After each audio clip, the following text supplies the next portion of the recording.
Hello and welcome to the Sherlock Holmes Bedtime Stories podcast. Each episode is a section from a classic Sherlock Holmes story with relaxing music to help you fall asleep. If you love the podcast and never miss an episode, please follow us on Spotify and Apple Podcasts and leave a 5-star rating.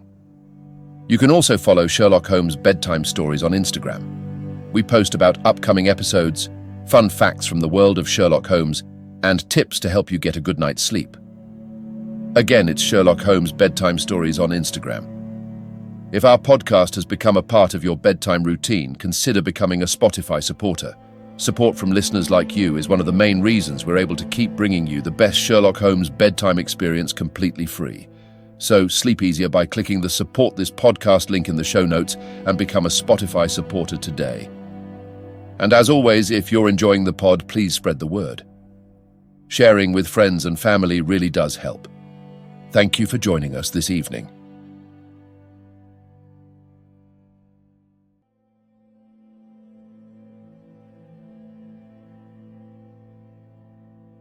Now it's time to relax. Let your body fall into a comfortable position in your bed and drift gently into a state of total relaxation with tonight's story. The Hound of the Baskervilles. Chapter 1. Mr. Sherlock Holmes. Mr. Sherlock Holmes, who was usually very late in the mornings, save upon those not infrequent occasions when he was up all night, was seated at the breakfast table. I stood upon the hearthrug and picked up the stick which our visitor had left behind him the night before. It was a fine, thick piece of wood, bulbous-headed, of the sort which is known as a Penang lawyer. Just under the head was a broad silver band nearly an inch across. To James Mortimer, MRCS, from his friends of the CCH, was engraved upon it, with the date 1884. It was just such a stick as the old-fashioned family practitioner used to carry, dignified, solid, and reassuring. Well, Watson, what do you make of it?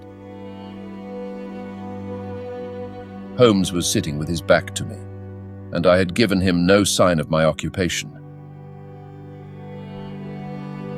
How did you know what I was doing? I believe you have eyes in the back of your head. I have at least a well-polished, silver-plated coffee pot in front of me, said he. But tell me, Watson, what do you make of our visitor's stick? Since we have been so unfortunate as to miss him and have no notion of his errand, this accidental souvenir becomes of importance. Let me hear you reconstruct the man by an examination of it.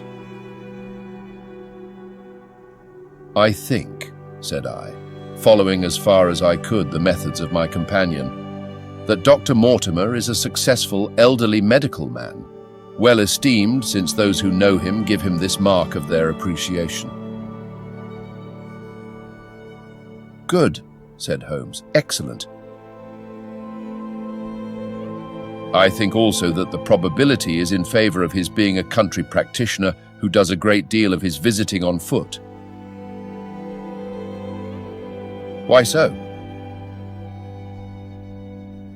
Because this stick, though originally a very handsome one, has been so knocked about that I can hardly imagine a town practitioner carrying it. The thick iron ferrule is worn down, so it is evident that he has done a great amount of walking with it. Perfectly sound, said Holmes. And then again there is the Friends of the CCH. I should guess that to be the something hunt, the local hunt to whose members he has possibly given some surgical assistance, and which has made him a small presentation in return. Really, Watson, you excel yourself, said Holmes, pushing back his chair and lighting a cigarette. I am bound to say that in all the accounts which you have been so good as to give of my own small achievements, you have habitually underrated your own abilities. It may be that you are not yourself luminous, but you are a conductor of light. Some people, without possessing genius, have a remarkable power of stimulating it. I confess, my dear fellow, that I am very much in your debt." He had never said as much before, and I must admit that his words gave me keen pleasure, for I had often been piqued by his indifference to my admiration and to the attempts which I had made to give publicity to his methods. I was proud, too, to think that I had so far mastered his system as to apply it in a way which earned his approval. He now took the stick from my hands and examined it for a few minutes with his naked eyes. Then, with an expression of interest, he laid down his cigarette and, carrying the cane to the window, he looked over it again with a convex lens. "Interesting, though elementary," said he as he returned to his favorite corner of the settee. "There are certainly one or two indications upon the stick. It gives us the basis for several deductions." "Has anything escaped me?" I asked with some self-importance. "I trust that there is nothing of consequence which I have overlooked." "I am afraid, my dear Watson, that most of your conclusions were erroneous. When I said that you stimulated me, I meant, to be frank, that in noting your fallacies, I was occasionally guided towards the truth. Not that you are entirely wrong in this instance. The man is certainly a country practitioner, and he walks a good deal." "Then I was right." "To that extent." "But that was all." No, my dear Watson, not all. By no means all. I would suggest, for example, that a presentation to a doctor is more likely to come from a hospital than from a hunt, and that when the initials CC are placed before that hospital, the words Charing Cross very naturally suggest themselves. You may be right. The probability lies in that direction. And if we take this as a working hypothesis, we have a fresh basis from which to start our construction of this unknown visitor. Well then, supposing that CCH does stand for Charing Cross Hospital, what further inferences may we draw? Do none suggest themselves? You know my methods. Apply them. I can only think of the obvious conclusion that the man has practiced in town before going to the country. I think that we might venture a little farther than this. Look at it in this light. On what occasion would it be most probable that such a presentation would be made? When would his friends unite to give him a pledge of their goodwill? Obviously at the moment when Dr. Mortimer withdrew from the service of the hospital in order to start a practice for himself. We know there has been a presentation. We believe there has been a change from a town hospital to a country practice. Is it then stretching our inference too far to say that the presentation was on the occasion of the change? It certainly seems probable. Now you will observe that he could not have been on the staff of the hospital, since only a man well established in a London practice could hold such a position, and such a one would not drift into the country. What was he then? If he was in the hospital and yet not on the staff, he could only have been a house surgeon or a house physician, little more than a senior student, and he left 5 years ago. The date is on the stick.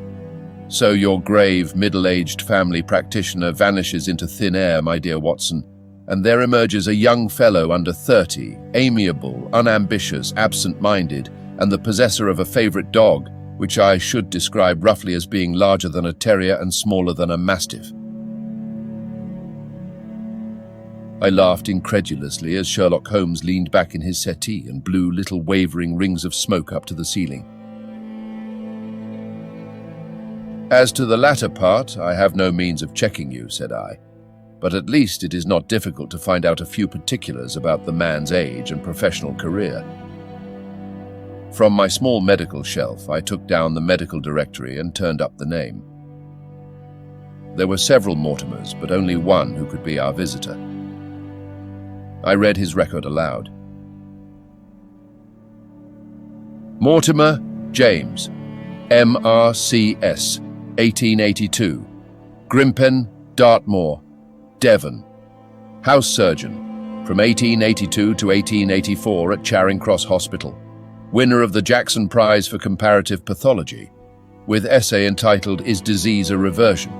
Corresponding member of the Swedish Pathological Society. Author of Some Freaks of Atavism, Lancet, 1882. Do We Progress? Journal of Psychology, March 1883. Medical officer for the parishes of Grimpen, Thorsley and High Barrow. No mention of that local hunt, Watson, said Holmes with a mischievous smile. But a country doctor, as you very astutely observed. I think that I am fairly justified in my inferences. As to the adjectives, I said, if I remember right, amiable, unambitious, and absent-minded. It is my experience that it is only an amiable man in this world who receives testimonials, only an unambitious one who abandons a London career for the country, and only an absent-minded one who leaves his stick and not his visiting card after waiting an hour in your room. And the dog? Has been in the habit of carrying this stick behind his master. Being a heavy stick, the dog has held it tightly by the middle, and the marks of his teeth are very plainly visible. The dog's jaw, as shown in the space between these marks, is too broad in my opinion for a terrier and not broad enough for a mastiff. It may have been... Yes, by Jove, it is a curly-haired spaniel. He had risen and paced the room as he spoke. Now he halted in the recess of the window. There was such a ring of conviction in his voice that I glanced up in surprise. My dear fellow, how can you possibly be so sure of that? For the very simple reason that I see the dog himself on our very doorstep, and there is the ring of its owner. Don't move, I beg you, Watson. He is a professional brother of yours, and your presence may be of assistance to me. Now is the dramatic moment of fate, Watson, when you hear a step upon the stair which is walking into your life, and you know not whether for good or ill. What does Dr. James Mortimer, the man of science, ask of Sherlock Holmes, the specialist in crime? Come in. The appearance of our visitor was a surprise to me, since I had expected a typical country practitioner. He was a very tall, thin man, with a long nose like a beak, which jutted out between two keen grey eyes, set closely together and sparkling brightly from behind a pair of gold-rimmed glasses. He was clad in a professional but rather slovenly fashion, for his frock coat was dingy and his trousers frayed. Though young, his long back was already bowed, and he walked with a forward thrust of his head and a general air of peering benevolence. As he entered, his eyes fell upon the stick in Holmes's hand, and he ran towards it with an exclamation of joy. "I am so very glad," said he.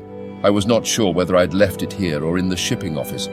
I would not lose that stick for the world." "A presentation, I see," said Holmes. "Yes, sir." "From Charing Cross Hospital?" "From one or two friends there on the occasion of my marriage." "Dear, dear, that's bad," said Holmes, shaking his head. Dr. Mortimer blinked through his glasses in mild astonishment. "Why was it bad?" "Only that you have disarranged our little deductions. Your marriage, you say?" "Yes, sir. I married and so left the hospital, and with it all hopes of a consulting practice. It was necessary to make a home of my own." "Come, come, we are not so far wrong after all," said Holmes. "And now, Dr. James Mortimer." "Mr. Sir, Mr. A humble MRCS. And a man of precise mind, evidently." "A dabbler in science, Mr. Holmes, a picker-up of shells on the shores of the great unknown ocean, I presume that it is Mr. Sherlock Holmes whom I'm addressing and not... No, this is my friend, Dr. Watson. Glad to meet you, sir. I have heard your name mentioned in connection with that of your friend. You interest me very much, Mr. Holmes. I had hardly expected so dolichocephalic a skull or such well-marked supraorbital development. Would you have any objection to my running my finger along your parietal fissure? A cast of your skull, sir, until the original is available, would be an ornament to any anthropological museum. It is not my intention to be fulsome, but I confess that I covet your skull. Sherlock Holmes waved our strange visitor into a chair. You are an enthusiast in your line of thought, I perceive, sir, as I am in mine, said he. I observe from your forefinger that you make your own cigarettes. Have no hesitation in lighting one. The man drew out paper and tobacco and twirled the one up in the other with surprising dexterity. He had long, quivering fingers as agile and restless as the antennae of an insect. Holmes was silent, but his little darting glances showed me the interest which he took in our curious companion. I presume, sir, said he at last, that it was not merely for the purpose of examining my skull that you have done me the honor to call here last night and again today. No, sir, no, though I'm happy to have had the opportunity of doing that as well. I came to you, Mr. Holmes, because I recognize that I am myself an unpractical man, and because I am suddenly confronted with a most serious and extraordinary problem, recognizing as I do that you are the second highest expert in Europe. Indeed, sir. May I inquire who has the honor to be the first? Asked Holmes with some asperity. To the man of precisely scientific mind, the work of Monsieur Bertillon must always appeal strongly. Then had you not better consult him? I said, sir, to the precisely scientific mind. But as a practical man of affairs, it is acknowledged that you stand alone. I trust, sir, that I have not inadvertently... Just a little, said Holmes. I think, Dr. Mortimer, you would do wisely if without more ado you would kindly tell me plainly what the exact nature of the problem is in which you demand my assistance.